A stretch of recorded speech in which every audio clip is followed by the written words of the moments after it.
శ్రీ గణేశాయ నమః. ఓం నారాయణ ఆదినారాయణ. భగవాన్ శ్రీ శ్రీ శ్రీ వెంకయ్య స్వామి వారికి నా హృదయపూర్వక నమస్కారములు. శ్రీవారి పాదరేణువు మాకాని వెంకట్రావు గారికి జయము జయము. భగవద్భక్తులందరికీ నా నమస్కారములు. పారాయణ గ్రంథం గురుదేవులు భగవాన్ శ్రీ శ్రీ శ్రీ వెంకయ్య స్వామి వారి గీతామృతము. రచన సేకరణ శ్రీవారి పాదరేణువు మాకాని వెంకట్రావు గారు. గాత్రం నందిమండలం కుసుమ. సమర్పణ మండవ రవికాంత్. ఈరోజు మనం గీతామృతంలోని రెండవ భాగంలో ఉన్న గీతావాక్యములు 192 నుండి 207 వరకు చెప్పుకుందాం. గీతావాక్యం 192. వెంకయ్య ఏమి చెప్పినారు? 193. కష్టము వచ్చిన కాడ అన్నము పెట్టినారు స్వామి. 194. బలము. 195. సాధారణము. 196. వెంకయ్య ఎవరికి ఇంత ధర్మము చెప్పి ఉన్నాడు? 197. స్వామి. 198. మాదిగ వాళ్ళని 800 మనుష్యులు కాడయున్నాడు వెంకయ్య. 199. వెంకయ్యకు ఏమి చెప్పినారు? 200. నిదానము. 201. 8 ఇళ్ళు వచ్చినాయి స్వామి. 202. ఎవరికి వచ్చినాయి? 203. సర్వము జగన్నాథము అని చెప్పినారు.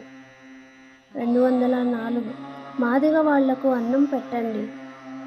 205. మంత్రము అయినాయి. 206. లోకము పట్టు ఇంక లేదు అంతే. 206. వెంకయ్య వస్తాడు. 207. సంతనగా వస్తాడు. ఇక్కడ ఉపదేశించిన మంత్రం ఏంటంటే, కష్టము వచ్చిన కాడ అన్నము పెట్టినారు స్వామి. 800 మనుషుల కాడయున్నాడు వెంకయ్య. సర్వము జగన్నాథము అనేవి మంత్రాలు. ఈ మంత్రాలను జపించడం వలన ఆత్మశుద్ధి కలిగి సత్వగుణము అభివృద్ధి చెంది స్వామివారిని ప్రత్యక్షంగా దర్శించవచ్చు. ఇప్పుడు మనం ఈ వాక్యాల యొక్క సారాంశం తెలుసుకుందాం. గురుదేవులు శ్రీ శ్రీ శ్రీ భగవాన్ వెంకయ్య స్వామి వారు మనల్ని అనుగ్రహిస్తారా, మనకు దర్శనమిస్తారా, మనల్ని రక్షిస్తారా అనే సందేహము ఎవ్వరికీ అవసరం లేదు. శ్రీ స్వామివారే స్వయంగా ఈ విధంగా చెప్తున్నారు. ఎవరు దుఃఖించు వారి బాధలను తొలగించి మోక్షమును కలిగించి వారికి సుఖమును కలుగజేస్తారో అట్టి వారికి శ్రీ స్వామివారి దర్శనము తప్పకుండా లభిస్తుంది. బ్రహ్మ జ్ఞానము కలిగిన మనిషి ఏ జాతికి చెందిన వందనీయుడే. ఇట్టి జ్ఞానులు 800 రకాలు. వాళ్ళు వాళ్ళ లోకంలో ఉన్నారు. అట్టి వారిలో ఎవరికైతే తారతమ్య భేదాలు బలములను ప్రదర్శించక సాధారణంగా నిదానంగా వారిని సేవిస్తారో అట్టి వారికి శ్రీ స్వామివారు తప్పక దర్శనం ఇచ్చి వాళ్ళ బాధలను తొలగించి మోక్షమును కూడా అనుగ్రహిస్తారు. స్వామి వాక్యాలను ఇంకొంచెం వివరంగా తెలుసుకుందాం.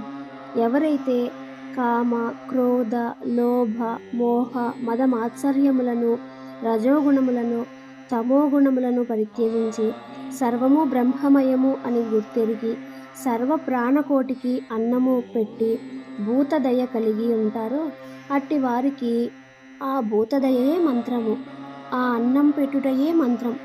అంతే. అట్టి వారిని ఈ లోకమున ఏదీ పట్టి పీడించదు. భగవాన్ శ్రీ శ్రీ వెంకయ్య స్వామి వారు అటువంటి ధన్యజీవుల చెంతనే తప్పక ఉండి సర్వకాల సర్వావస్థల యందు వారిని సర్వదా కంటికి రెప్పవలే కాపాడుతూ ఉంటారు. కాబట్టి మనమందరం అన్ని జీవులను సమానంగా చూస్తూ అన్ని జీవుల్లో వెంకయ్య ఉన్నాడని రాసుకోయ్యా అనే శ్రీ స్వామివారి మాటను మనసులో మననం చేస్తూ సాటి మనుషుల పట్ల ఎవరైతే దుఃఖంలో ఉంటారో వారికి మనం చేయగలిగినంత సాయం చేసి అతి త్వరగా శ్రీ స్వామివారి కృపకు పాత్రులవుదాం. ఇక్కడ ఉపదేశించిన మంత్రములు మరొక్కసారి తెలుసుకుందాం. కష్టం వచ్చిన కాడ అన్నము పెట్టినారు స్వామి. 800 మనుష్యుల కాడై ఉన్నాడు వెంకయ్య. సర్వము జగన్నాథము.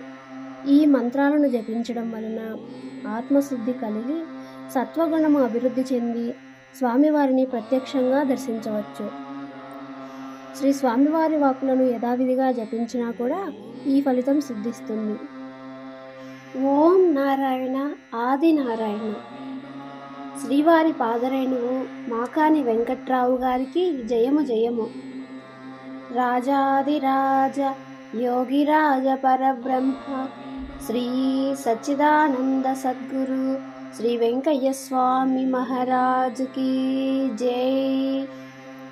ఇంత చక్కని గీతామృతమును మనకు అందించిన శ్రీ వెంకయ్య స్వామి వారికి, శ్రీ మాకాని వెంకట్రావు గారికి శతసహస్ర కోటి నమస్కారములు. ఈ గీతామృతమును మనమందరం పారాయణ చేసి బ్రహ్మజ్ఞానమును పొందుదాం. సర్వే జనా సుఖినో భవంతు. ఓం నారాయణ ఆది నారాయణ.